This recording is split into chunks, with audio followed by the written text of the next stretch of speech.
welcome back to Rabbit Troop Sucks. Rabbit Troop Sucks. Today, we're going to be looking at 1989's American Rickshaw. Classic film and cinematography. Clearly, that is our angle in all of this. Yeah. Mike, where are you at with American Rickshaw? We just finished watching this. We did, yeah. Paul and I just watched this. We just finished moments ago. So, just to lead, this movie is bananas. So back and forth, we've been going through recommendations to one another, and I admittedly watched this movie a year ago with mutual friends of Mike and I's. And by the way, I'm Paul, and this is Mike. If we did not, I'm going to keep forgetting. We need to get better at that. Yeah, we're not. No, I'm just not. I'm just going to jump in. We're Rabbit Troop Sucks. We're the zeitgeist. What do we suck at? You'll find out.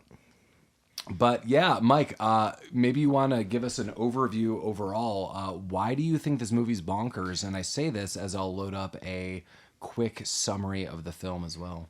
So you're going to load up that summary. I will actually talk about a summary of a different film. I don't even know where to start with this movie. This movie is directed by a guy named Sergio Martino. He knows. And the first thing I noticed as the credits started rolling, the intro credits, is that literally everyone involved in this movie, aside from the actors, are Italian. This is clearly an Italian production. And it made me think of, this is a movie that Paul and I watched together. It's Troll 2. And the documentary about it called The Best Worst Film, something like that. Yeah. And one of the, I don't know if you listeners have seen Troll 2. If you haven't, you 100% should watch Troll and Troll 2 because they're both bonkers. And two very different films. Yeah, they're not even related. But the second one, Troll 2, it was filmed in like Ohio or something, and the cast was American, but the director, the film crew, everyone involved in this movie was Italian, and there was a language barrier. So the actors had zero idea what anyone was telling them. There was no stage direction. There was a language barrier between the actors and the production company. And I feel like that may have been the case in this movie as well. Because it's cohesive enough, like you know what's going on, but it's very disjointed. Yeah, I noted throughout the entirety of this film, the editing and some of the transitional, I don't even know how to phrase this, inserted pictures and imagery and weirdness. It's that is unstable. Mike is totally right that the story does come together, but how it gets there, it's the roller coaster ride of obscurity. Right. So this movie has two alternate titles aside from American Rickshaw. I didn't know that. That's awesome. Yeah, the Italian title is American Rickshaw, which I imagine is rickshaw in Italian. Mm-hmm. The other alternate title was American Tiger, which you will notice watching the movie, the main character has a catalog of tiger-themed shirts that he wears because he's the American Tiger. Mike and I are also both Italian, so when I say this from cultural heritage. If I were to title this movie, it would be My Paisans, Muy Bueno. A lot of mixture of languages. Yeah. So before we go too far into this, let me give you the Amazon description of this movie. We watched it on DVD, and I think this is just on the back of the DVD as well. After a stripper tricks him into filming a sex tape, Scott Edwards, and in real life, and this is in parentheses, who is in real life an Olympic gold medalist, and his name is Mitch Gaylord, that is the actor, a Miami rickshaw runner becomes embroiled in the murder of a evangelist's son when he inadvertently takes the wrong videotape. With the help of the stripper and an Asian witch, Edwards sets out to clear his name while avoiding the assassin dead set on retrieving the videotape. It also notes, and sorry I'm butchering all of this, is like super small font and it's super late night, but it notes directed by Italian genre legend Sergio Martino. Legend. So I have a question about this. Do we know what he is a medalist in? No. Okay. Oh no, I think I have this. Is rickshaw-ing an Olympic event now? I wish it was. I believe it's gymnastics that okay. He is I think it's a 1984 gold medal. Gold? Oh wow. Okay. Well, I mean, before we even start, Mike, your pause there is, how did this guy's life get to this situation in real life? We have a gold medalist now in a super B-side film. That's an understatement. So you just read us the synopsis of this movie. What I would like to, and this is maybe an on-air production meeting that we're having. So the director Sergio Martino, he has directed a million things because he's legendary apparently, and 95% of them are clearly Italian productions, like in the Italian language. He has a handful of American movies though. All of them feature Daniel Green, who is in this movie. He's not the main character. He's not the Olympic guy, but he's in this movie. One of these who is he in this movie? He is the assassin. Oh, Francis. He's Francis. He's Francis, yeah. But Daniel Green is also in a movie called Hands of Steel, multiple hands. And I would like to read you the plot synopsis of Hands of Steel, because this is the most, it's just the most. And Mike and I have already discussed, we're both willing to watch and review this. Yeah, this is maybe a preview, because we'll probably have to do this. Have you seen this? I have not seen so this. This is new information for you. Plot synopsis for Hands of Steel, 1986. A cyborg is programmed to kill a scientist who holds the fate of mankind in his hands. He fails and hides in a diner in a desert run by a woman who likes him. The people who sent him are after him, and so is the local arm wrestling champ. We have actually seen this film. Have we? I think years ago, you and I watched this film. And I'm now willing to watch this movie again. As soon as you said the thing about the diner, I was like, ha ha ha. Oh my God. I think I remember watching this movie maybe 10 years ago with you. We're bringing it back, buddy. Okay. Yeah. Let's definitely bring it back. Also, sidebar, as Paul mentioned, it's very late at night. Sometimes we record 2 of these in an evening, and the second one, it gets a little punchy. So yeah, sorry for butchering the summary and my lack of vision in the middle of this dim lit room that we're sitting in. So you get 2 flavors of Rabbit Troop Sucks. You get the more conscientious, serious, thoughtful, and then you have whatever this is about to be. So yeah, so we recorded an episode before this as well, and not everything's always going to be in order, but we kind of consider the order with this. And I really feel American Rickshaw, our commentary is going to mirror what this movie is, and it's purely off script, off the rails. That I think that's the late night bonus recording that anyone's going to get at any point in time. Yeah, so let's we've talked enough about Sergio and the other weird movies that he's done and how drunk we are. So let's just get into this movie. All right. For me, my first comment is it opens up with what I'm assuming is probably the most racist Asian music that could ever open this. And it is clearly someone said to themselves, if I had a keyboard and it was supposed to sound Asian, this is what it's going to sound like. This is going to work well for opening the credits. That's correct. That is also my first note. It's as if someone took the Final Fantasy music and made it Asian and racist. Yeah, well, which doubles down when they're playing the music and the movie opens with, slow credits and a transition to a Confucius quote, which was, the way that is the way is not the ordinary way. And I just thought, I don't know who made this movie, but no one Asian involved is in this movie except for one actor later on, and it is going to be Madame Luna. And I feel this movie was based on a handful of fortune cookies, and someone's like, I bought some fortune cookies, I read what they told me, and I'm going to make a movie off this. Is that a real Confucius quote, do you think? or is that like one of the internet memes where it's like, bitches be running wild, Abraham Lincoln? I mean, if it is a real Confucius quote, it is the SNL version of Confucius, and maybe? Okay. So the movie starts after we get through the Italian credits. So I'm going to be explaining things. We will be explaining things, and it will sound weird, but you have to understand, listeners, that what we are watching is very weird. There's a lot of like non sequitur cuts. Yes. So the movie starts.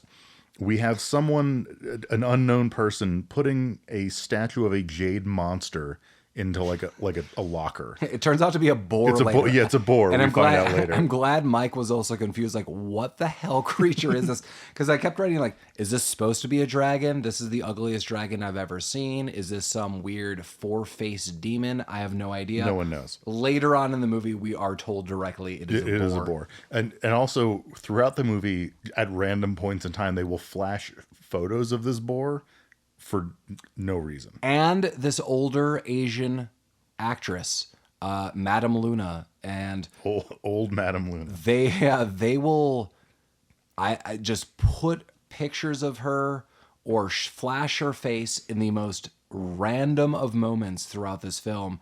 It's almost like if you could roll the dice in film editing. Like, I have 7 weird photos or animated GIFs. Where should we put them in? Who the hell cares? Any kind of non sequitur, show that woman's face. Right. Instead of doing a star swipe between scenes, take my name off this project. That's it. Show's over. We have either old Asian woman, we have jade monster, we have a Siamese cat, or we have a cobra. Mike mentioned this in Phantoms. I'm going to throw this out as well. God. The cat, an animal, one of my favorite The cat actors. is the best actor in this film, for sure. So jade monster's in the safe. Then we cut to like, there's like a beach. It's like a hopping beach scene. And there, I can't even do this justice because the scene is bananas. They're all bananas, but it's just like, it's like hopping Miami scene. There's like, babes in bikinis and, like jet skis. And then there's an old Chinese woman. I can say she's Chinese because we've established that. It is like established. Yeah. I think, honestly, one of the women playing, there's a young version and an older version, and that's listed on IMDb. I thought that was actually really rude. It was old Madame Luna. And I was like, geez, that's rude. I was like, oh, wait, there's actually a younger and an older version. I think one of those women is not really Chinese. And I was like, damn, welcome to 1989. So we have this like fun, it's like sunny outdoor scene. And then it like the cameraman shakes the camera, and I think that's meant to indicate that it's about to rain, but I have no commentary on that. Mike mentioned Final Fantasy earlier. This is some weird dreamlike sequence too. It's very dreamy. Yeah, it's slowed. It's kind of faded and cloudy. It's right. It's weird. So the camera shakes, and then it starts raining, and then this old Asian woman, this old Chinese woman, is like reaching out into the rain, and it's unclear whether she's upset about the rain or she's stoked about the rain. It doesn't really matter. Then all of a sudden, out of nowhere, this beefcake guy, he just comes up, and he takes the old lady's hand, and we have at this point no concept of who this person is. He's just like, hey, old Chinese lady, like, it's raining. Take my hand and come with me. My note on this, and it's later referenced in similar detail, is hunky boy takes her hand. My note says, beefy guy wants to fuck old lady. But I mean, in the moment that seemed right. But I mean, and it's not too far off. So he takes her hand, he sticks her in this rickshaw, and he's running with her cat. She has the cat with her. He has a wife beater with a tiger on it, one of many, and he's just running down the street. He mansplains that he was born in the year of the tiger to this Chinese lady. Yeah, he's wearing a tiger shirt, and she is very intrigued about this. And I also wrote that he is mansplaining and Asian-splaining the significance of the tiger in the Chinese horoscopes to this Chinese woman. I'm sure she very much appreciates that. Right. And now this scene is just over. There's nothing else. Hard transition. And now we are in the weirdest strip club in the world. And there is a weird sweaty guy who is missing a finger just being there. And then that's it. There's like no more strip club. Now we hard cut again to a guy walking into his apartment building. Yeah, this is also like a really weird scene. I try to keep some notes on this. So he's walking into his apartment, and it's kind of the slow walk. It's honestly 3 to 4 minutes of just wasted space in this. This guy's walking in, he's looking down. I almost didn't recognize, is this the guy from the rickshaw? It is. It is. I did not pick up on that Yeah. for a while. Yeah, it took me a while because no one really establishes this guy as a main character. He just shows up as this hunky boy helping this elderly woman. She seems thrilled with it, and then we see this guy. He's dressed kind of differently. He's, I don't know, this is all just kind of weird. And he gets this letter, and the letter is highlighting like, oh, you helped me in this rickshaw. And my first comment is, how the hell does this woman know his address? I mean, this is like writing your cab driver in the 80s. Like, you drove me 6 months ago, and I tracked you down. But she does deliver a letter and a necklace, and he drops the letter. And later finds it, which we'll get to. But he drops the letter, takes the necklace, shoves it in a drawer, and then we get to meet his roommate, who has crutches and is drinking a beer and watching the Reverend, who is Donald Pleasance, which we'll get to know a lot. And So he's sitting in this apartment that they share. Behind him is a gigantic mural of a rickshaw. yeah, they later pan out, and it's super weird. It's, I don't know, like a 6x6 poster board that they have sticking on their wall. So they bought this like huge poster. Then they drew rickshaw pictures on it and put it behind their couch, which is super weird. Also, Scott, Mitchell Gaylord, walks in. So Scott's the character. He's the gold medalist. Yeah. And he is already pissed off with his roommate. And it's noted. He gets the mail and he's already angry. He's really gruff about this. And he comes in and he tells his roommate, like, damn, dude, we got this crazy high phone bill. They don't say how much it is or why it's high, but the roommate kind of laughs this off like he's been talking with people. And my thought, I really had to think about this. This is 1989, and I kept thinking, who is he calling? I mean, if he's flirting with someone or even a group of people and he's dating a lot, I get it, but wouldn't that be local? So why do you have a high phone bill? You're calling sex lines, aren't you? And if you see the roommate, yeah, he's totally calling sex lines. One thing I have in my notes, as he's walking up the stairs, while he's kind of like reading the letter, this like Hispanic woman comes onto him. Yeah, she just jumps in front of him. Yeah, it's like jumps in front of the camera. So. Right, and she's like, hey, I don't remember what she says, but it's clear she's like, what's going on, Poppy, or whatever. And then she has kind of like an off-camera fight with her boyfriend, husband. And you can't hear what he says, but she yells back, you never let me breathe. And it's setting it up as like, this is going to be a foil or like a character later on. This woman is never heard from again in this movie, I don't think. Yeah, and at this point in time, too, it immediately, as I noted, cut to Scott walking in, talking to his roommate. So one non sequitur that Mike just highlighted, this woman jumping out. We meet the roommate, and then boom, another non sequitur. Older woman smoking, Madame Luna, we find out later who this person is, just chilling with a snake, just sitting in a wheelchair in her weird house or apartment, chilling with a snake. And that's exactly what my notes say. So my notes in order are roommate crutches belly shirt. He's wearing a belly shirt. Oh yeah, that crop shirt that's like right out of Bill and Ted. And he's talking to and this is another thing that's like hinted at but never brought up again. The roommate's like, well, it wouldn't be such a problem if you had passed that exam. And he's like, well, I didn't pass the exam because I was tired from pushing your ass around. And then later it shows him like reading a book. It's like he's studying for something. At no point is it mentioned what he's studying for, what this exam is. Did you pick up on any of this? No, I picked up exactly what you said. There's some academics involved. I have no idea what this guy's background is. No one does. Spoiler alert, we're never really going to find out this guy's background. It doesn't matter. We only need to know his birth date. Right. And then, and then it cuts to like, my notes are old Chinese lady, Cobra, smoking a pipe. Because she's like, and in this first scene, she's like, it's like long bottom leaf. She's got like this huge Gandalf pipe that she's smoking. Yeah, it is. Yeah. And then we have another hard cut. It's all about hard cut transitions Yeah. and weird non sequitur imagery. Yeah. There's one later that I can't wait to note, and I'll save it for my notes. But we now get the hard cut to the rickshaw hangout. So I wrote here, it's we got some quotes. So we got a bunch of hunky guys hanging out, giving rickshaw rides for pay. This is their job. Well, Right. being in Denver, I've definitely been in rickshaws myself. They're kind of fun. They're not. Wait, have you? Well, I've been in the rickshaws that attach to bicycles that look modern. like a pedicab. Yeah, these are definitely like pedicabs. Yeah. And if you've been in Denver downtown and maybe other metropolitan areas as well, like on a Friday or Saturday night, you will get harassed by the pedicab drivers. And this is like this. Only this guy, and I have it written down, but I'm sure you do as well. Woman gets out of a cab, and what does this guy say to her? Yeah. I don't know. Okay, so the woman gets out of a cab, and this dude says, "Hey, girl, want to ride the American rickshaw?" That's right. I do have that. Well, that's where the name came from. Right. We've got it. And so, yeah, it doesn't seem to be any women. It seems to be a group of kind of muscular, good-looking men. I totally get it. I mean, this would be kind of the dream job. You'd probably be paid a lot. As Mike said, we've taken pedicabs here.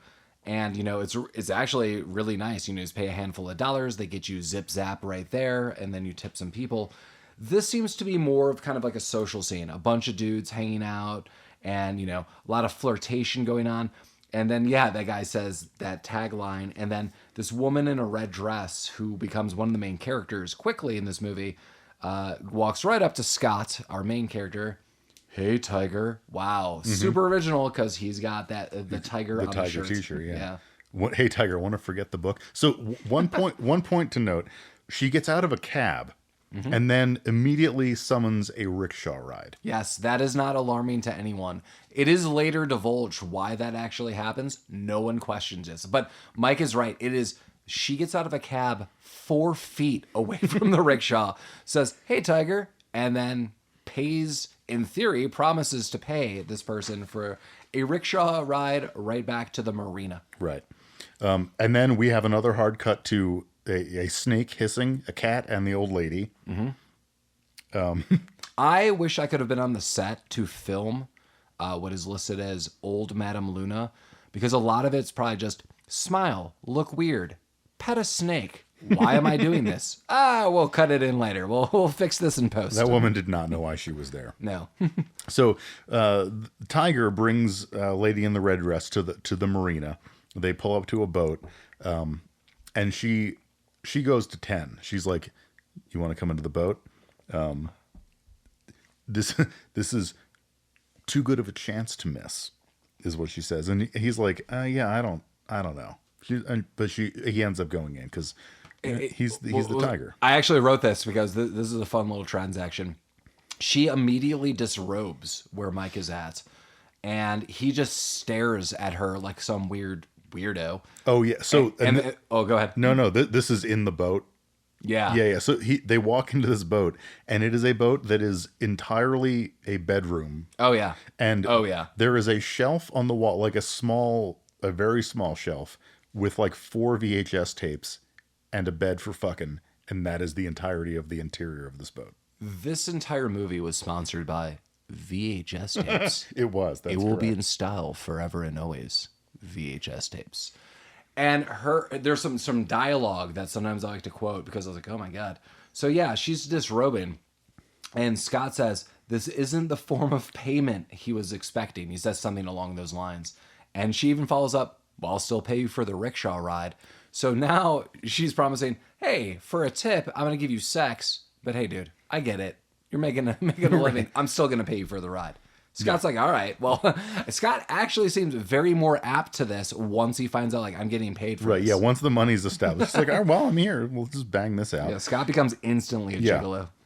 Hard cut to the old lady with the cat again. Super then hard cut back to them just making out super awkwardly. And then lady with the red dress looks kind of back to there's a mirror on the wall. It's like a door. It's like the bathroom door. And like she looks at it kind of awkwardly, and Tiger picks up on this. And he opens the door, and the weird, gross, sweaty guy that's missing his thumb from the strip club earlier is in there just filming this. Yeah, so we got a guy in the bathroom just being super pervy and filming sex that's about to happen. Boom! Then we have a pan shot back to the older woman I'm just going to say this as my notes are. She basically senses the force and Scott all around her at all points of time. Yeah. And clearly there's a connection to animals that's not really established. We have this boar. We've already talked about snakes and cats. So she senses something's wrong in Scott's life, and the cat jumps out of her lap. Yeah. So cut back to the interior of the boat. Tiger, is it Scott? I keep calling him Yes, Tiger. Scott's the main guy. Scott's Tiger. Scott goes, "You son of a bitch." He says this to the guy filming. Yeah, he just opens the door and immediately goes, You son of a bitch. But then he turns around and just punches the woman in the face. Not the man filming. He calls him a son of a bitch, Yeah. punches the woman in the face. Which was clearly stage one of the romance that sparks in this film. So great times. Right. And then she says, "Is $100 enough?" And he just starts wrecking the place. Yeah, he goes in kind of like a weird adult tantrum in the situation. I don't know if I blame him. There's a lot going on. I mean, there's a big surprise around each corner for Scott. So. Yeah, and so, it kind of shows him tearing the place apart, and he's fighting with the pervy guy, and there's a slow motion scene where he's tussling with the guy, and the guy's wearing a necklace with a key on it, and the key flies out like the little porthole window of the boat, like presumably into the sea. This is played upon later. Yeah, it's also super weird. Like when this happens, because we later in the movie we're shown like a flashback of this key because it becomes an important sought after item. The pervy dude filming the sex that is now getting his ass beat, he basically has like this latchkey necklace that Scott then remembers later on in life when they try to retrieve this key, which we'll talk about. But he straight up just grabs it off his neck and throws it out the window. And then later he's like, "I remember that key." Yeah, he had a key. It went into the ocean. Yeah, right. My next note is, where is this old lady? Because they cut to her again, and there's no explanation. This does get explained, but at this point, I have no idea who this lady is, or why she keeps popping up. Yeah, so the transition now is Scott then just beats the piss out of this dude, takes the VHS tape out of the old VHS recorder. Right, but there's a little cut scene where pervy guy switches the tapes. Yes. So Scott takes the wrong tape. Yeah, I was just about to note too. Yeah, Scott so inadvertently takes the wrong tape because there's a little sleight of hand going off. And because of the tussle in the boat, and because Scott was only wearing some of his clothes, and immediately the first thing he takes off is his shoes, he's stepping on broken glass. And because of this, and this becomes problematic and foreshadows problems Scott's going to have, he's got fingerprints everywhere. He's like literally leaving a DNA blood trail. I don't know how prevalent DNA tests were in 1989. This movie was probably filmed in 88. That's a good question. When was DNA a thing? I don't know, because like he's super alarmed that my blood's everywhere. He does say fingerprints later on. Yeah, but he does. Like there is a blood trail and stuff like that. So he runs off, and then we get a quick pan to the cat again. Yeah, always back to the cat. And then right back to Scott meeting up with his roommate. Yeah, Scott's back in his apartment. He's talking to his roommate, and he's kind of he's explaining what just happened, sort of. And the two quotes that I've written down from the roommate are, "Well, was she a hot babe?" Like, okay, yeah. I mean, of all the things I just told you, that's important. We'll figure it out. And then he's like, "I don't know, maybe, but like all this stuff happened." And then the next line from the roommate was, "You're a real putz," because apparently the roommate is my father talking to me. I like the roommate. Yeah, the roommate's great. But he has this tape, the tape that he takes that wasn't the incorrect one. He thought he was taking the tape of them fucking, but he has a different tape. So him and his roommate sit down and watch this. Yes, I know it's more the roommate who wants to do this, but he explains the situation and the roommate just pops it in. So this guy's like, "Yeah, I was about to have like sex with this woman and it was filmed and I stole this tape." And the roommate's like, "Yeah, let's watch that. Let's do it right now. Yeah, put it in. I've always wanted this. Like, I'm on crutches. You've taken over my rickshaw job. You've been supporting me. Now let's just watch you have sex." Great. Perfect. Time. So they realize it's quickly the wrong tape. What's happening is it's pervy dude giving some weird confession, and Right, he's like he's pointing to his key necklace in a weird way. Yeah, it's never really established why he even made this video. No one knows why he made the video. And it is not established why even other people know about the video. I mean, if you made a self-confession, who the hell did you tell? And did you tell the assassin that's tracking you down, like, "Hey, dude, you might want to kill me because I made this"? Good to know. So Scott freaks out and runs back to Yeah, he Does goes. he run? How does he get back? No, he takes a rickshaw probably. I don't know. But Gets a friend. He takes the other guy. Code amongst the rickshardists. I think that's So he goes back to this boat, and he goes back to find the tape, and the pervy guy is now dead. He's been shot, I think. He's not even just dead. What's really funny? I mean, yes, he is dead. But this for me is one of my favorite parts. Scott gets back. The place looks more of a mess, and you kind of could tell that Scott's like, "Wait a minute, Yeah, I beat the hell out of this guy, but did I beat him this bad?" This is a little worse than it was when I left. So he opens the bathroom door in a boat. So grandiose bathroom to begin with. This dude is face down in the toilet for no reason. I really just like the imagery of this. And Scott realizes again, his blood is everywhere. He's like, oh my God, like this dude's dead. My blood is all around. This is my favorite. I know I say this a lot, but this is my favorite part of the movie. I would agree. Like this whole sequence for me. So we have this guy face down in a toilet. Scott pulls his head up and his mouth is shoved with like a shirt or something. So it's kind of weird. There's blood everywhere. So Scott takes a clear bottle of Johnny Walker, pours it into a rag, and just starts rubbing it into a carpet. He's trying to like resolve carpet clean the blood out of the carpet with fucking scotch is what he's doing. It does not work very well. No, he gives up super quick. I mean, he does give up seconds. super quickly, but we'll find out because it cut to the old lady again who's freaking the fuck out, and then cut back to the boat, which is now on fire for some reason. Yeah, so we get a cut to this old woman who becomes old Luna, and again, I don't say that negatively. That is how they are separated because there is a young and old version of this character. She starts spinning around, she's freaking out, and boom, much like Yoda in that terrible Star Wars, newest or one of the newest films, Yoda comes back and he's all force crazy. That's exactly what's happening when he's talking to Luke Skywalker and lightning bolts are shooting out. She basically pulls the equivalent and just burns the boat immediately. Was it her burning the boat? Or I took it that she was so kerfluffled about the situation that just it ignited a fire upon the Johnny Walker trail that Scott started. That's also what I thought, but I wasn't sure if that was real. I mean, maybe. I mean, Mike's right. Like, this is super questionable. Yeah. So the boat's on fire. There is a guy outside of the boat in a car who he is the aforementioned Daniel Green, who's in the other movies. Yeah, he is basically the assassin of this film. Yeah, and as Mike highlights the synopsis of this character, I just kept writing him as tough. They don't introduce his name. He's clearly some kind of assassin. I just kept writing tough. Later, and it's so disappointing. And if anyone has his name, I'm not saying this to be mean. His name turns out to be Francis. I mean, this dude's just beating ass all along the way. There are things that happened to this guy that I just feel even bad for as a villain. And I'm like, your name is Francis? It was Pee Wee Herman? Yeah, maybe.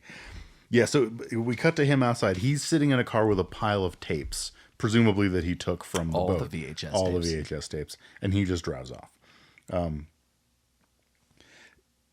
My notes are getting a little sketchy here.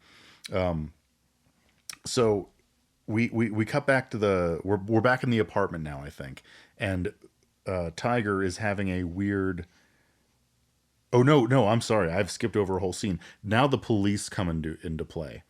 And we have the weird fat cop who's talking about horoscopes and how today was going to be a weird one. I don't remember exactly what he said, but he's like, my horoscope said today was going to be a weird day. Yeah, and on a side note, I didn't write a lot of notes about this just because I know we would go directly into recording. There's a couple of detectives on the police force, and one of them is clearly just, educated in Pan-Asian culture, history, mysticism, because this guy throughout the movie is just dropping weird knowledge bombs that all actually turn out to be true. He's like, oh, you didn't read like the mysticism of this? And he's highlighting some weird stuff. But when all is said and done, the cops are baffled about the charred boat and what's going on. I can't remember if you just said this, Mike. The big thing twist right now, or the direction of the film is the tough, or Francis, or this assassin, has the tape the one that Scott originally wanted, the one that had these sexual situations going on, and I don't know how he does this. He deduces who Scott is and where he lives, and the stripper.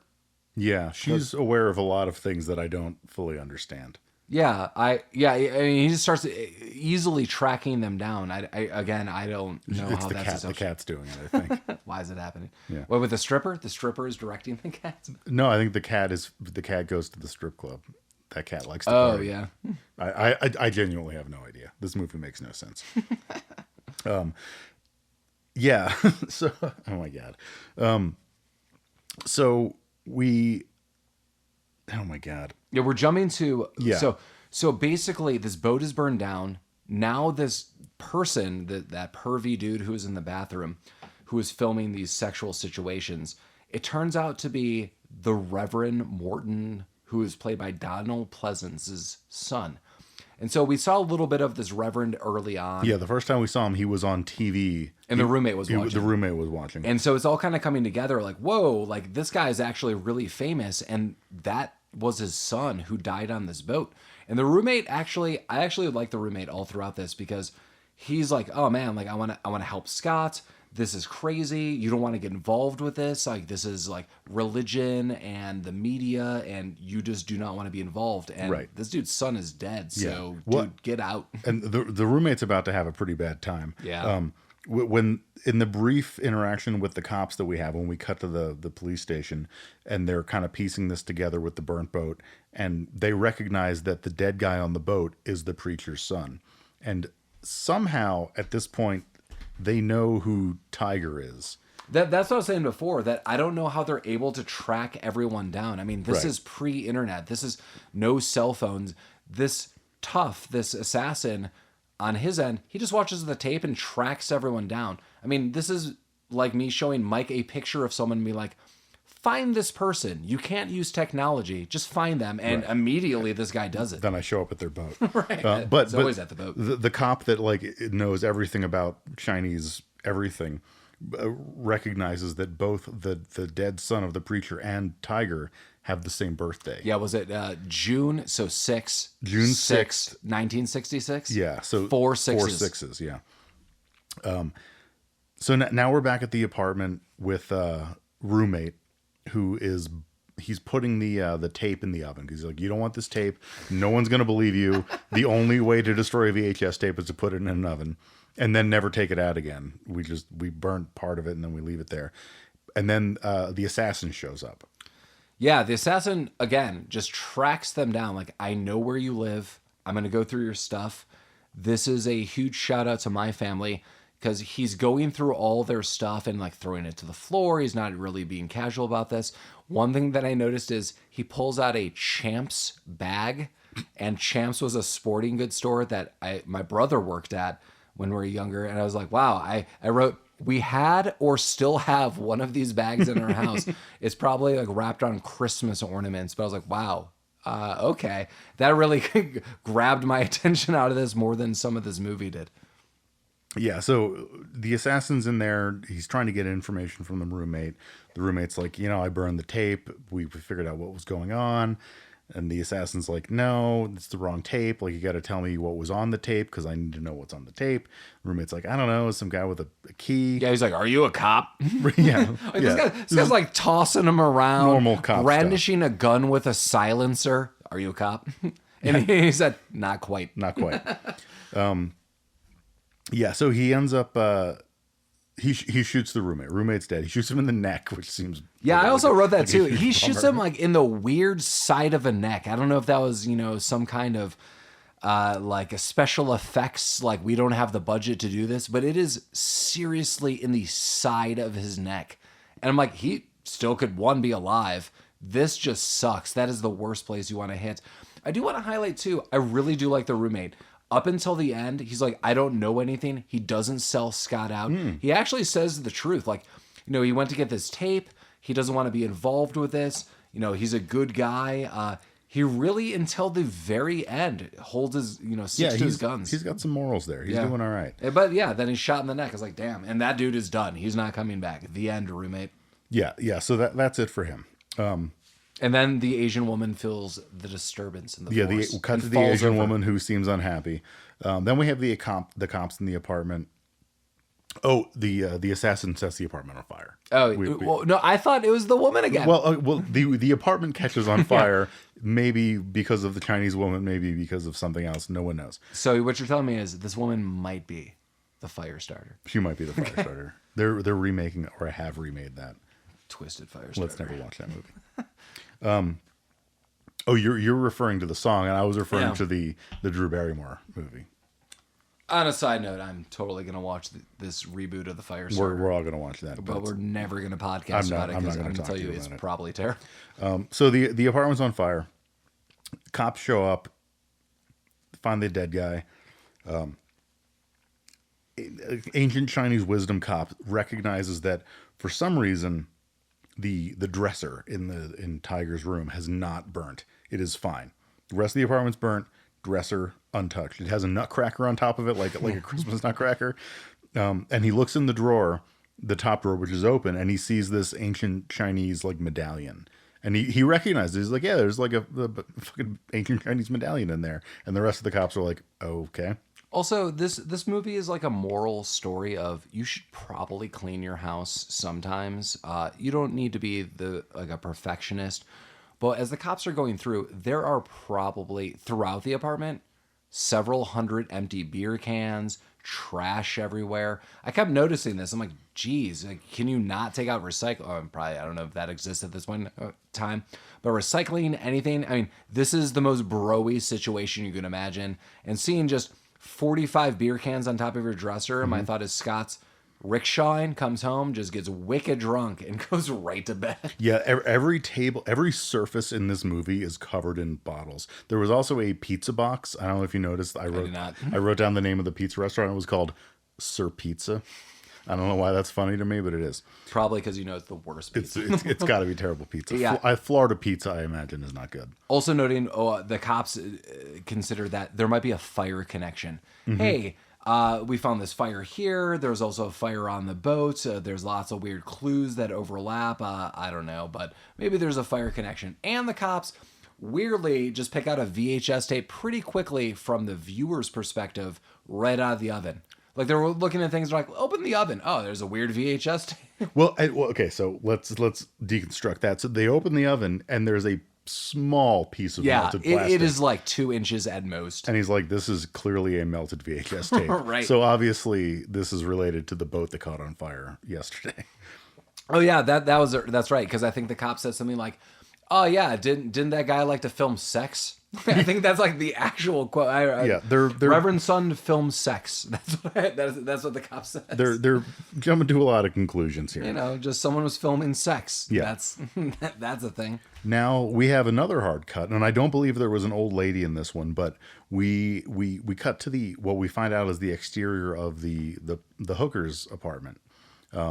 And we have the hitman. He shows up and he pretends to be a milkman, and he makes a move that I think it's almost like there's a deleted scene that explains something that we didn't see.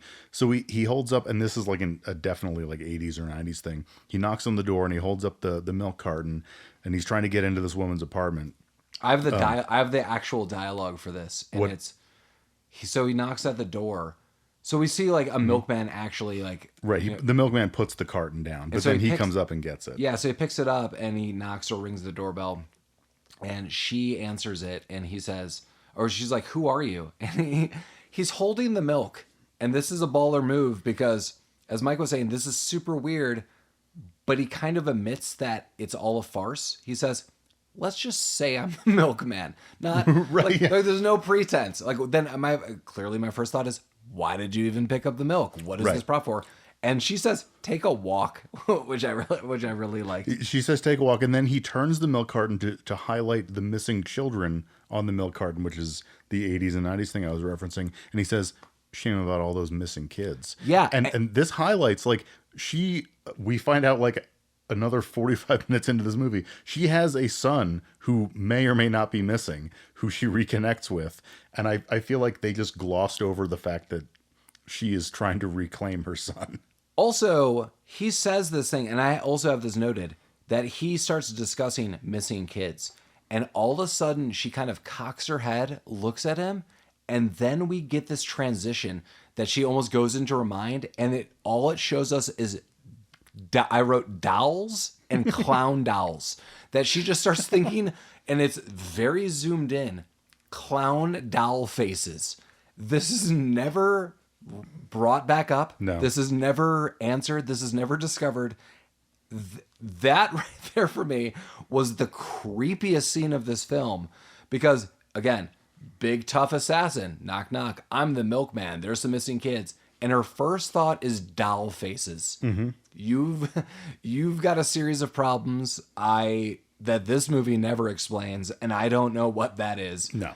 And then she tries to fight him off, and he's like, open the door. And then he says something, and I can't even read my notes. And then she tries to fight him off, and he says, I've killed for a lot less. And then just walks in. The whole milk prop was failed. I don't know what's going on. No one does. So the hitman explains that he wants her to frame Tiger for the murder of the preacher's son. And she's like, yeah, okay, that seems reasonable. Yeah, the whole idea is if you frame him, he will search you out, and when he does, I'm gonna nab him. Right, because he wants to talk to him, and this is, even though people are finding other people with no reasons, this is the only way he can think of to find this guy. Also, this is super unexplained. Again, this is pre-internet. This is pre mass media that we're seeing now.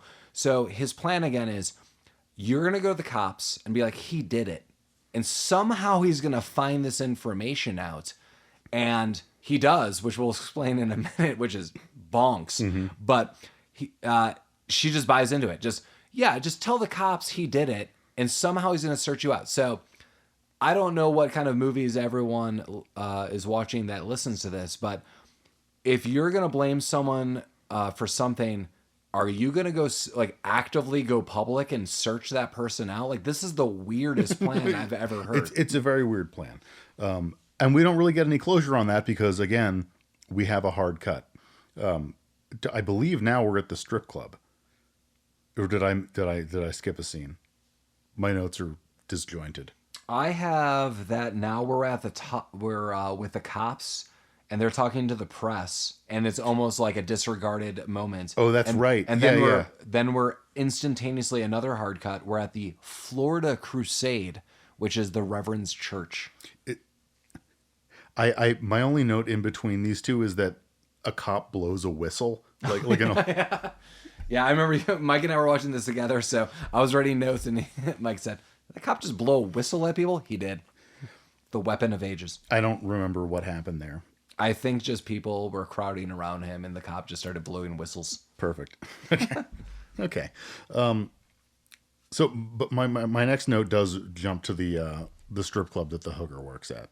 I'm going to refer to her as hooker. She might not be.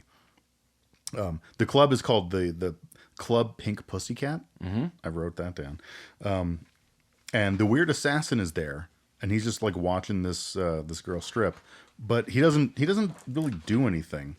But then the girl's like, it's time for me to call it a day. It's like noon. I don't know what kind of strip club shift she was on. She's like the morning shift. Yeah, if you live in Denver, there are a lot of strip clubs with a lot of rumors and a lot of day shifts and a lot of stories. So this podcast has been brought to you by Day Shift Strippers. Yeah. Sponsorship opportunity. Fantastic. Let's not do that. Okay. So she gets into her car, and this is a real of the 80s threat. Tiger is in the car waiting, and he's like, you got to take me where I want to go. Or I don't know where they're going. I don't even remember. Yeah, I don't even know what his plan is. Yeah, no one does. But he threatens her. He's like, if you don't take me, I'm going to stab you with this needle. I found it in the gutter. You know what AIDS is, right? Yeah, this is a freaking bonkers move. This really disarms the vibe of this film. So even though he's looking for this person, and we know this is a tense situation, and we know this is an 80s film, there's Chinese mysticism, there's demonology, there's magic, there's all these things. This dude is threatening to stab someone straight up with a potential AIDS needle. And I say that because he says it to the person. You know what AIDS is? I found this in a gutter. Exactly what Mike said. Right. really brought me out of this film. I mean, for a couple of moments, because like, whoa, like what the hell is this? Yeah, this scene was weird. So she drives off. I don't really know where they're going, but the cops follow her because the cops are staking this whole thing out, and also the assassins. There's like a train of 3 cars. She drives into like a parking garage, and there's a fight between the assassin and Tiger. The lady, the hooker, gets out of the car, steals a different car, and just cheeses it right the fuck out of there. Right. I also, at this point in time, you know, sometimes we're loading up IMDb, or sometimes we're loading up Amazon, sometimes we're looking at the back of a DVD or whatever it is. I noticed in some of my notes, because I mean, we're going through these movies pretty quick, so it's always hard to know what the character's name is or the actor's name. That's why we're interchangeably using these.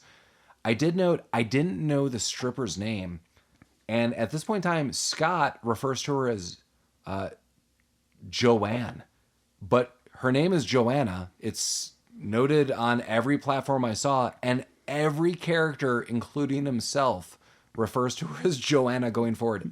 Just not in this moment. Well, maybe he really doesn't know her. He's familiar with her sure. at that point. So Tiger ends up getting away. He like does some parkour out of the parking garage. Literally wrote parkour. Yeah. Did you? That's great.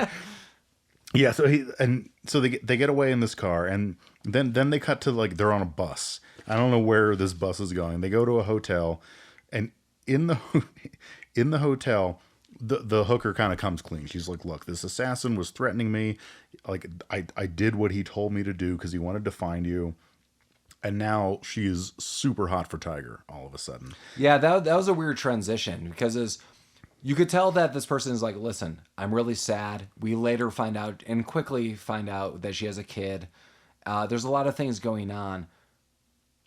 But the transition from this to romance is super weird. I wrote this down. It was like the Han Solo moment. They start kind of like making out, and she says to him, "I thought you hated me," and he just looks at her and he goes, "I do," and then they plow. No. She just straight up gets into a shower, disrupts. This woman is totally naked, and he is wearing jeans. He's wearing jeans in the shower. That's correct. Yeah, in the shower. I also wrote that. Take a shower. He gets into. He's wearing jeans. Yeah. So okay. Now we cut away from the jean sex. This has been brought to you by jeans. Yeah. Lee jeans. Wet Lee jeans. Levi jeans. When you want to wear jeans in a shower, you wear Levi jeans. So now we're back at the police station, and the police have identified somehow the assassin. I guess because they ran into him in the parking garage, and Yeah, there's a bunch of mug shots that they're pulling. Yeah, they have mug shots, and like they say he was part of a religious cult. He's a survivor of a mass suicide in Guyana in 1978. So that's the Jonestown Massacre. He survived the Jonestown Massacre. And it lists him as a multiple killer. Just straight multiple killer. That's just in your file. This guy's just killed. Like, we're not looking for this guy. This guy just popped up on your radar. I like that they have mug shots of a man who was guilty of multiple killings, and they're like, we don't know where he is. He's at, but we took his picture at one point. We let him go, but we had him here. I foresee this being a somewhat longer podcast, and in a series of podcasts that I just love to listen to myself. I am gladly going to say we're probably going to take a small break and come back. Okay, we're going to take a little break. Yeah, so I'm going to we're a little halfway through, or clearly more than halfway through. We're going to find out all the things that are going to happen in American Rickshaw. You're going to, we'll take a break, and then we'll come back for the thrilling conclusion of American Rickshaw. Yeah, if you're interested in who is Madame Luna, you're going to find out in the last 15 minutes of this movie, and it's going to go off the rails. We're going to refresh in some drinks, do a little potty break, and we'll be back. Again, you are listening to Rabbit Troop Suck. All right, and we're back. We're back. Replenished, and ready to dig into the conclusion of this movie. So where we left off was, I think, with hotel shower jean sex. So they're they're in the hotel. They have the shower sex, and we then see he's asleep, and we see the hooker talking to what we find out is her roommate. She's talking on the phone to her roommate. And they're kind of wheeling and dealing. We don't really know the full extent of this. We'll find out later. But he wakes up. She's like, "Oh yeah, we gotta get out of here." Well, he wakes up and he's confused. He's like, "Where the hell is she?" And she comes in, she's like, I made a phone call. And she is just shooting it straight. Yeah, It's no, like, yeah, she's on the ball. She's like, I didn't want to make a phone call from the room. I figured they'd trace it. I wanted to check in with my roommate. I bought you these jeans. You smell like shit. Put a different shirt on. Yeah, I was like, wow, this is a genie who grants wishes. Like, this guy's super, well, I should say, he's already picked up the gun again. He's already, I'm going to shoot you. What's going on? And yeah, as Mike said, everything comes together. Oh, I had to call in my roommate. Like, I do have a life outside of this. I just went blocks away.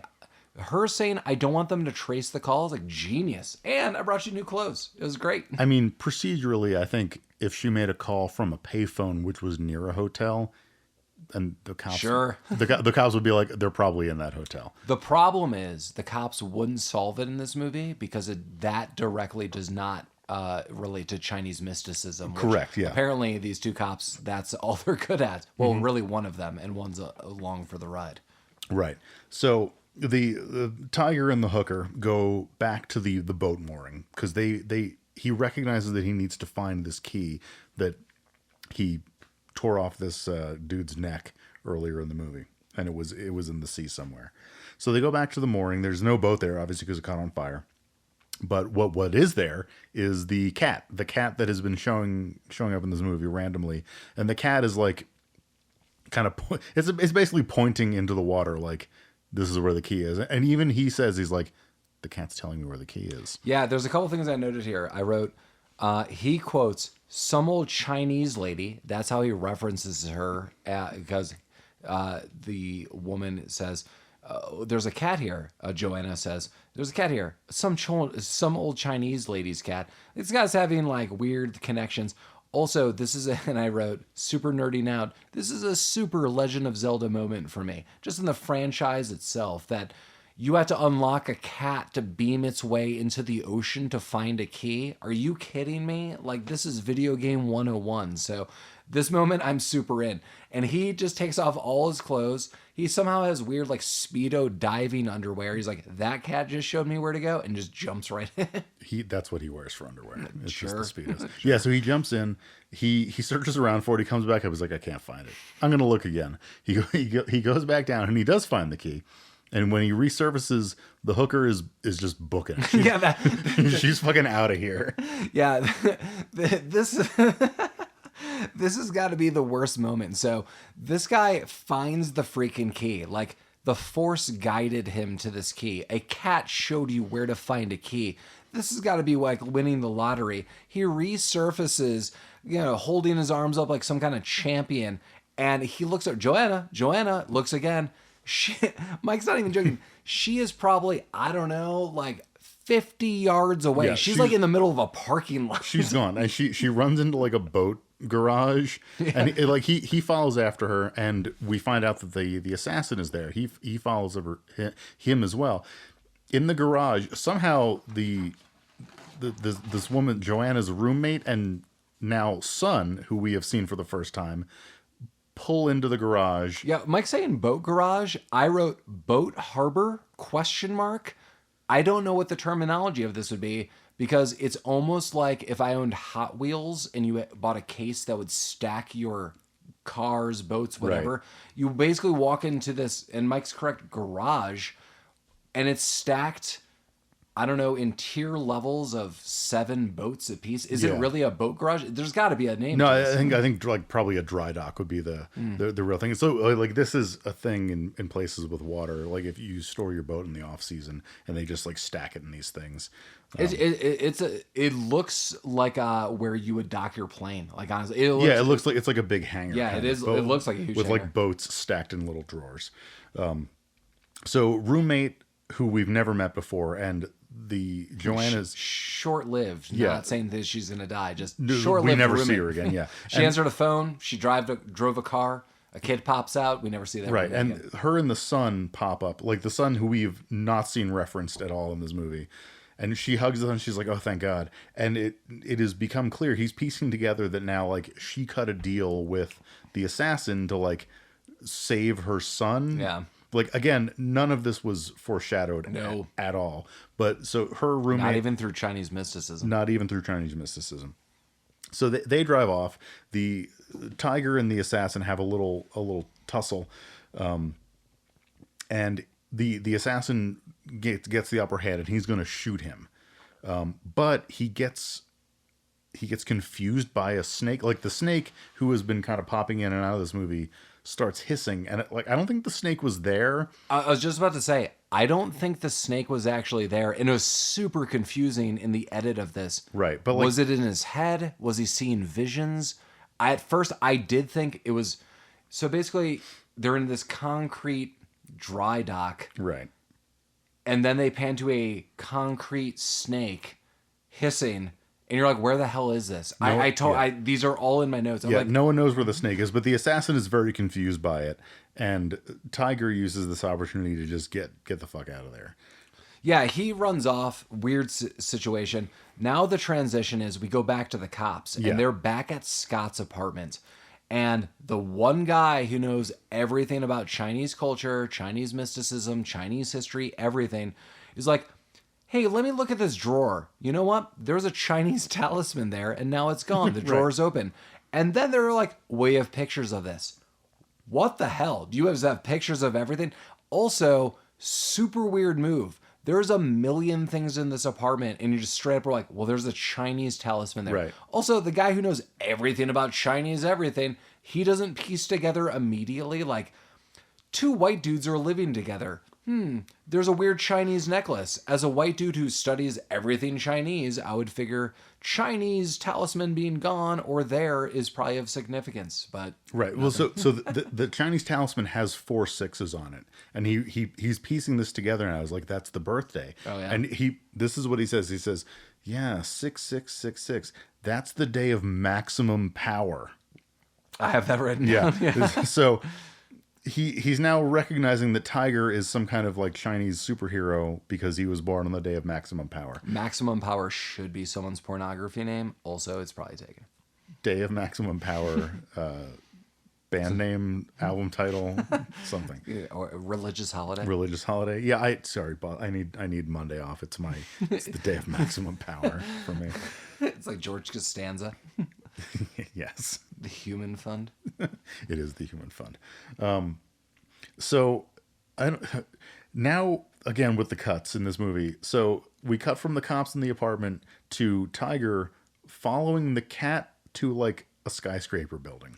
Yeah, I wrote, okay, so I'm going to underline this. Okay. Sometimes I underline things to signify things. We have 20 minutes left of this film. And this is when someone steps in and says, I'm going to tell you the story of what this film is and what is actually going on for no reason. Like, it's not like you could have told this from the beginning, or, I mean, I know there's a little bit of mystery on what's going on, but on this murder, etc. But, you know, going through, why is this happening? What's the backstory? We could have established this so earlier, so much earlier. But now we have, so he follows the cat to this building, and he goes up to this apartment where the old Chinese lady has been living. And now we have like 5 minutes of exposition while she explains the movie that we've just been watching. Right, and that's what I was just saying, like, oh my God, this could have totally taken place earlier. Also, I'm going to throw this out. Mike definitely has an eye for aesthetics. So I have some side comments that's a little more for Mike. And everything in this apartment, so we're about to meet Madame Luna. I said this because I had to look it up. Why couldn't we establish her name early on? You're going to get her name right now. We have old versus young actors playing Madame Luna. Madame Luna is going to give all the exposition that was lacking up until this point. Again, 20 minutes left. So going back to the aesthetics, everything's red. The tile of the floor is red. This is bananas. I literally wrote, this is what World Market wishes it could look like. That's true. Yeah, it looks... Oh my God. Yeah. It's like a Pier 1 Imports that she's living in. So he walks into this woman's apartment, and she's wheelchair bound. I don't think we've mentioned that, but I think I may have said she spun around in a wheelchair, okay, yeah. But it was also never so. Are you in a wheelchair? She is in a wheelchair. Sometimes. So he walks into this apartment. The door's not locked. He just walks right in. And she is, because you see her coming out of it, she is just sitting in the corner of this apartment, like behind a screen. And as soon as he walks in, she just wheels herself out. She's like, "Oh, I didn't see you come in." Yeah. I also want to note there's just and it's somewhere in my notes. I don't even need to look at it. It might be in a page or two later from here. There's so much incense burning. Yeah, It is. it's all incense. Yeah, it's if World Market could be, I don't know, your spiritual store, local dealer, like all in one. Yeah. But she's got a lot of incense because they make it very clear that we could only show you with smoke blowing by your face or in a red backdrop. A lot of jade. A lot of jade going on. Yeah, a lot of jade, a lot of red. So she wheels her stuff out, and she's explaining it all. She's Clarissa, and she's explaining it all. She's like, so I have watched you since birth. There's a thing called the Stone of Evil. It's a boar. It's a statue that was stolen from me. I told you, it comes back. It's a boar. Yeah, it's a boar. It should be in the Urn of Wisdom, which is this glass bowl that I have on this pedestal over here, but Legend it's of empty. Zelda. Yeah. Oh, the talisman also straight up has 66666. Or everything said one too many, but 4 6s. 4 6. Yeah, everything's got the sixes. So she's explaining something.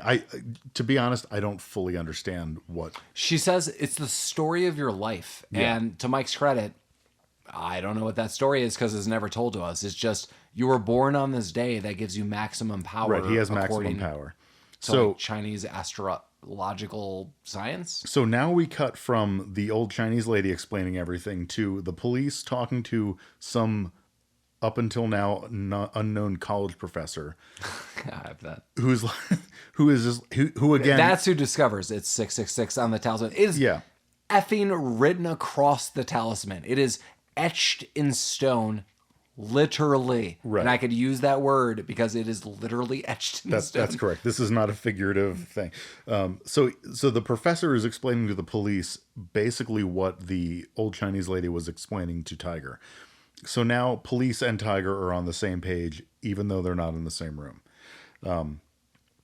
So now we hard cut to what I believe is the assassin's house, where he calls what we find out is the preacher from the TV, whose son was the pervy guy. Yeah, so the transition is this. There's so many weird transitions in this film.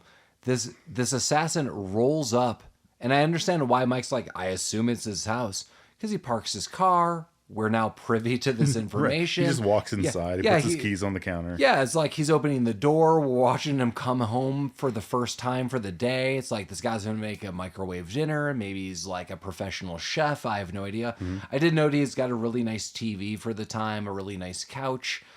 He's got a nice setup. Yeah, it's like a weird walkthrough. I'm like, oh, it's a day in the life of this guy. This should totally be the sequel to the film. What was this guy doing in the side? Right. So he walks into his apartment. He's getting his day together, and then he ends up talking on the phone to the pastor, the reverend or whatever, who he refers to as master. So we're establishing some kind of weird like subordinate thing, and now we're finding out that like we've known that he works for him, but this is the first time it's been kind of vocalized. He's like, I have the thing, I have the tape, I know where I have the key. He took the. I don't think we talked about this. He did get the key from Tiger in the boatyard tussle, and the pastor or the reverend's like, excellent. All we need now to do is obliterate the Chinese witch. Yep. That is verbatim a quote. That is what he said. So now we're back to the Chinese witch, who is doing a flashback story for Tiger. She's like, a long time ago, I was super hot, and I was gonna bang this dude wearing a mask. I want to insert her quote. Okay. When she tells the story, she says, "This is a time not of this time, but beyond." I also That's the rantings of a lunatic. the quote that I have is, a long time ago, a time that is not of this time, but beyond. but beyond. If we have any 30 Rock fans out here, that is the equivalent of do not follow a hippie to a second destination. Yeah, never do that. So she's like a young hot Chinese witch at this point, and she's like getting busy with a guy wearing like a fat baby mask. Yeah, the mask is super off-putting. I mean, it is bizarre. I have no idea what's going on. Yeah, I don't. Mike's description is super accurate. I don't understand the reference. Two people if are there having is one. sex, and one is wearing a white with facial expressions in black and eyes in black baby mask. Right. It's really weird. It is really weird. But then he rips the mask off. And it's Donald Pleasance. But his face In demon form. Yeah, his face is his face is green painted form. like The putty going to the hockey game. It's like green with he looks like Raphael. Like his face is green with like a red band across his eyes, and I don't know. He steals the boar statue, and that makes the witch old because she's not immortal anymore. Yeah, she says, like without the statue like around her, it's kind of super unexplained. Without it in her presence or whatever it might be, she loses her immortality. Here's a weird comment too. I have a couple questions. One, he has the statue. So if we're in present time, I don't know when this happened. This could be thousands of years ago. That is not explained. Yeah, this could be present. So that's like one of my questions. When exactly did this happen? Is this like 1,000 years ago? A demon and I, bed together. We have no idea if that story, or it was like in 1972 this happened.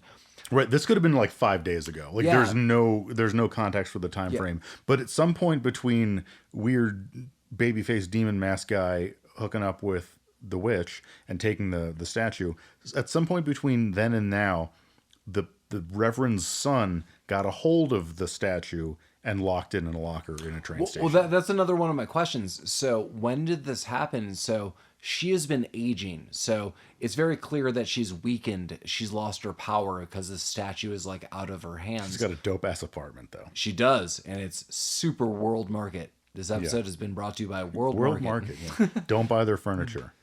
World Market. World Market. It's gonna break on you. So like when did this actually happen? Because I don't know. Because the thing is, she has aged a lot, and Donald Pleasance seems kind of the same age. Just he had a green face, and now he doesn't. Right. This is the Reverend we're talking Yeah. about. Also, I remember talking about this movie with my father years ago, and I mentioned Donald Pleasance being in this film. He was in a very notable film. I think it was a war film. Do you know? No, I do not know. I'm going to try to look this up. So walk us through this movie, because he mentioned, he was in a very notable film, and then he started doing very like weird things in film. And this movie clearly highlights that. This So is shout out to my consistent dad. with that. Yeah, like, who is this person? Why are you in this film? We're going to talk a lot about films where how did some notable actor get roped into nonsense? That's fair. But in all fairness, your father knew who Lash LaRue was. So And that he used a whip. yeah, well, that's the Lash. So to kind of get us back on track here, we're now again with the hard cuts. We have the assassin who has the key. He's going it's been established that the key unlocks like a locker in a train station. Yeah. So he's going to unlock this and get the thing. And the key is like, it's becoming heavy. He's having a hard time carrying it. And then in one of like the worst practical effects that I've ever seen, the key just melts through his hand to the ground. Yeah, I wrote like Warner Brothers, when a cartoon jumps through a frame and you still see their silhouette. That's how the key falls through this dude's hand. Like there's still a key shape for us, like a really. Yeah, it's like when like Jabberjaw jumps through the wall and there's like a shark shaped hole. It's that. So mix that with someone's face melting in Indiana Jones. Like it's all at once. Like a key just melted through your hand in a key shape. Yeah, it's pretty rough. So he wraps his hand up and I think just runs away. Like you see him scrambling. Yeah, he seems really put off. Like by the he's trying to situation. pick up the key from the ground, but it's either gone or he can't pick it up, and then he just leaves. So- I think I don't really know what happened in this scene. Yeah, so going like as a audience member, Mike and I sometimes watch these films together, and sometimes we don't. And sometimes we pause the film, and this is one of the few times I actively tried to pause the film. I told Mike I need to catch up on my notes, and we touch base. Just I don't want to pause the movie every 5 minutes, and then we're watching a movie for 7 hours. But there's a couple times, and this is one because we both looked at each other and we said, "Is the key gone? Did it disappear?" It's in my notes. I'm like, it falls through his hand, and then he's pawing through blood on a tile, which is blood from his hand Right. on a tile, but it is not clear whatsoever what the hell Yeah, happened. we don't know why he can't pick it up if it's gone. We're cutting back again to the old woman's Pier 1 Imports apartment, and she's like, "You've got to get this key and get this thing by tomorrow, dawn tomorrow, or else it doesn't work anymore. Something happens." And all of a sudden, in the apartment with them, because she doesn't lock her door apparently, the Joanna and her son are just there, and they're like, "We're friends again. We're on the same page. This is great.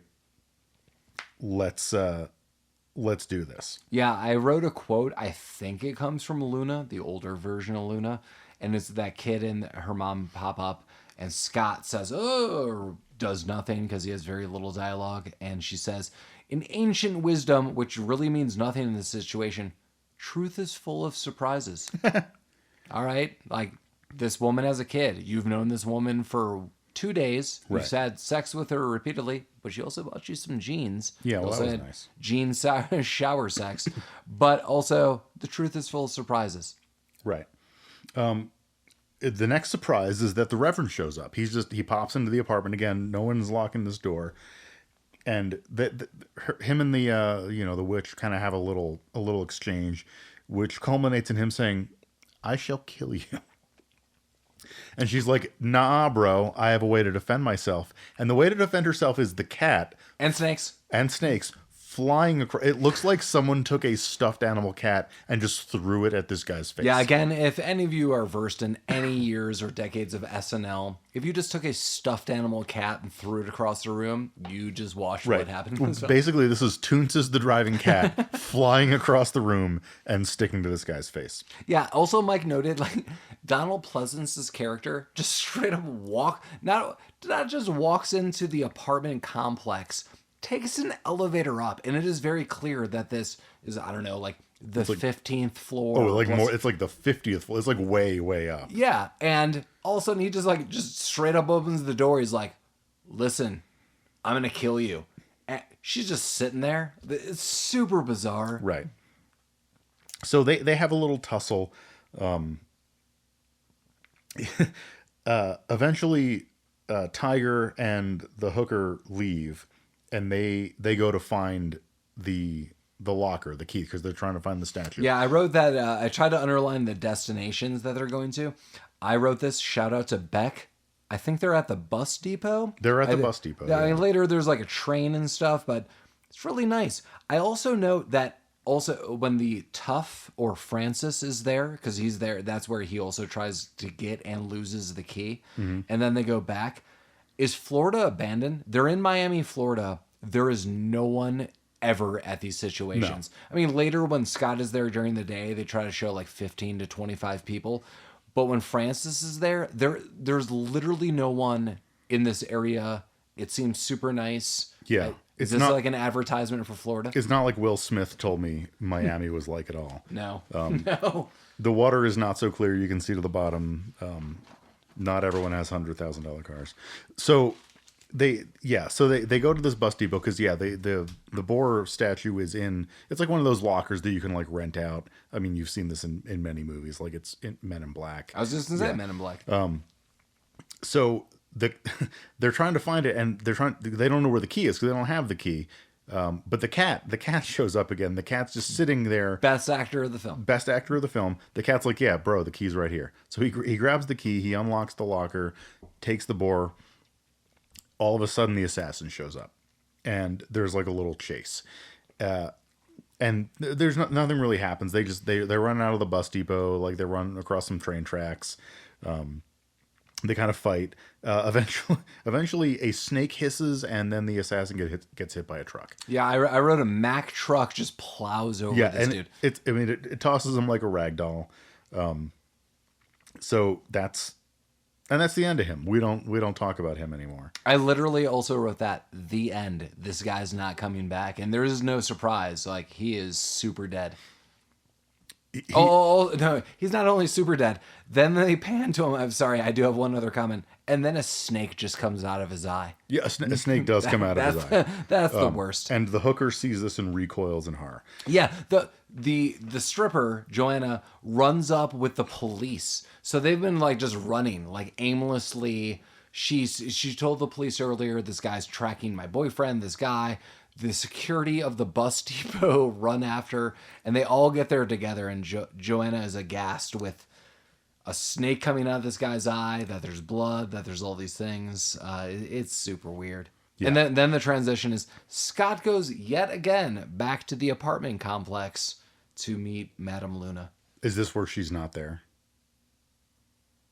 Or my notes are pretty disjointed right now. At apartments and yeah, because he comes back and he's like, "Hey man, here's the statue." Okay. And then she gets young. That's right. Yeah, he gives her the statue. She gets young and hot again. Oh, I do have this. Yeah. The statue restores her, and that's really it. There's not really more to that. She just, like, you see this really kind of gross transition of her unaging. Yeah, the only thing that's left with her, we get a little sentiment of her at the very end. But one of the things is, Scott's like, well, what about, like, the Reverend? And she's like, and she basically says, this is your last task. This is your last question. I mean, she says something, some sentence, but it's pretty direct. Like, you're right. We need to handle this. Everything else is done, but I've got it. And there's a weird nod, like this admiration. Like, I worked with you through visions. I only met you for 5 moments, which was like 3 hours ago. There's one thing. I'll do it. But we worked well together. Super weird. Yeah. So then now we're back in like the mega church where the Reverend is addressing his whatever. Yeah. Do you remember the Reverend's last name? It's like something to do with death. I can't remember. It's like I don't. Rather Reverend Morham or Mortram. It's like some play off. Morham. Like, yeah. Like someone who's dead. Not remember. Yeah. We're back at his church. So he's addressing his whatever you call people that go to church. I do want to note that, so to show the influence of this character, maybe to give the actor Donald Pleasance a little more. And I also found out, like, what my dad was referencing. It's The Great Escape. This guy was in like one of the most like influential movies of all time, a very notable film, and then went on to do things like this. That's where we're at.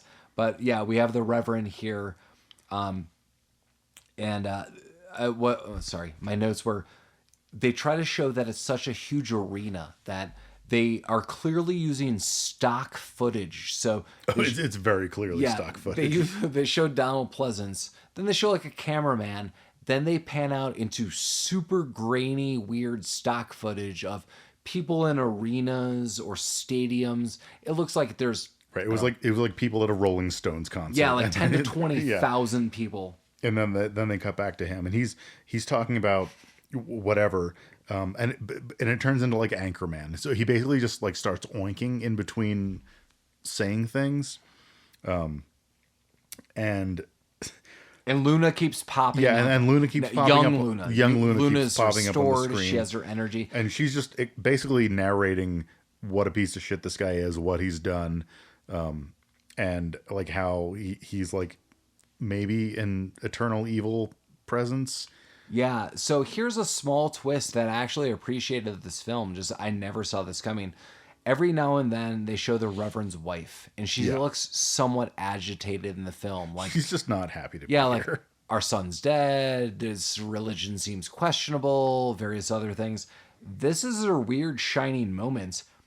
She sees these teleprompters with now young Luna, restored energy. Luna. She does not know who this person is, by the way. Yeah. This is new information for her. But it confirms all of her beliefs. Yeah. And she immediately just stands up and shoots Donald Pleasance in the head. Yeah. And the boom, boom, boom moments of that, I did not see, because this movie has been elongated in areas. There's been a lot of exposition in weird places. There's, weird transitions, as we said. But the moment this woman's like, I knew this dude was evil. Shoots him in the head. Yeah. And the cops immediately come, and he starts changing into a boar. He turns into a boar in the most disgusting way possible. Yeah, and immediately the wife of the Reverend says he was the devil, and the police are nodding because Yeah, the police are like, yeah, no, that makes sense. Oh my That checks god, like out. this He's dude's the devil. turning into pig boar, and it's weird, and he's shedding his skin, and there's a lot of weird things said. Yeah, and that Well, we have one more. One more scene, yeah. So now Tiger and Joanna and Son go back to the apartment. I note one of my favorite moments is Scott Tiger is wearing the most 80s aviator sunglasses you could imagine. He's wearing basically blue blockers. I was going to say, if there is a color called 80s brown, which I want to trademark, it's those sunglasses. And it is the blue blockers. It's 80s brown. That's correct. Yeah, and he doesn't take them off either in this scene. No, he does not. For some reason. He was paid in cocaine. Yeah. The actor was paid in He had a rough night previously. So they're back. They go back to the old lady's apartment, and it's just like it's an empty, like deconstructed floor. It's like concrete. There's no ceiling. Like it's empty. No one was there. But they find there's a book on the floor, which he reads. I don't have notes on this because I stopped taking him at this point. He reads like one sentence from what is clearly a long page of notes in this book. And then the cat's there also. And if you can add to that, go for it. But that was the end of my note. Yeah, I basically wrote, the apartment is vacant. They find this book on the floor. The one thing I want to note is there's a book with a couple pictures and, I don't know, like 1,000 words, maybe less of, wording. She reads an obscure quote that makes sense in the moment. And I looked at Mike and said, there's a lot of things you could have read off those pages. That was pretty, like, the most apt thing you could read. And then we look at the cat, who is, again, one of our favorite characters. And then one of my favorites, 80s freeze frame on the cat. On the cat, yeah. And then credits roll. Yeah. And that was it. Mike, I guess we're at the end. I mean, I feel this will be probably a longer episode because... Yeah, well, that's fine. I mean... bonks. There was a lot to unpack on this episode. This movie's just... It's movie's weird. Did you like it? I enjoyed watching it. I mean, obviously, you've seen this before. I have not. And, watching a movie while taking notes to talk about it in this way it's a little bit different of experience than just watching a movie. So I feel like if I just watched it organically without any kind of expectation, I might have had a different opinion on it. My opinion on it presently is that I don't fully know what happened in this movie. Like it was enjoyable. It was a weird ride. But holy cow. I still don't know really what this movie was about. Yeah, I mean, going back to this, two of our mutual friends and I watched this movie during the pandemic. I found a synopsis of this. It's super weird. It reminds me of Big Trouble in Little China in certain areas. One of my favorite films, absolutely, as I've noted, and I will continue to note, 80s decades and action films and comedies and cheesy sci-fi and all that kind of is my jam, especially for a fun time. Yeah. We had a lot of fun, but Mike's totally right. I mean, I watched this under different circumstances the first time, and it was, three friends watching a movie. We're in the pandemic. We're kind of streaming this together at that time, whatever the streaming service it was on. And, we have a drink or two. We make jokes. Moments I didn't even comment. There's this weird Asian kind of soundtrack. These like weird notes being played. It's all throughout. It's very memorable. It's like super kind of fun too because it's super cheesy for the same reasons. But yeah, I mentioned to Mike that I wanted to rewatch this film because, I watched this a year ago. Lots, changed in anyone's life, etc.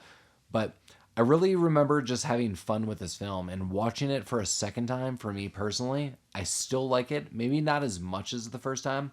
I really like the revealings of this film. The unsteady pace is actually fun for me. Yeah, I don't know. Yeah, I mean, if nothing else, it did make me really want to see the movie that we mentioned earlier, Hands of Steel. Yes. So I want to put that on the list. Also, on-air production meeting, you mentioned like weird sci-fi. I think it would be a really fun double feature to do. Do like a Rowdy Piper thing. Yes. I would love to do, obviously, They Live, because that is one of my favorite movies of all time, unironically. I would also love to do Hell Comes to Frogtown. I think that could be fun. Yes, Hell Comes to Frogtown. We will absolutely do. They Live. I am also in. Who's the other actor? He's also in Community. It's either Keith David or David Keith. He has two first names, and I don't know what order they're in. And side note, the opposite of his name, which we're going to keep forgetting, and he's one of the most beautiful voice actors I've ever heard, who is the person we're referencing, but opposite to him, there's another actor with the opposite name. So there's also like a Keith David and a David Keith, which is there? Yes. So the They Live actor, that's who we want, who's also in Community, right, which we also love. He was the cat in Coraline also. Yes. Yeah, we're going to keep reviewing some movies and all this. I mean, we keep noting some. If anyone ever wants to write us, we are Rabbit Troop Sucks Podcast. And I know it's a lengthy name, but again, Gmail, roll the dice. You take what you can get.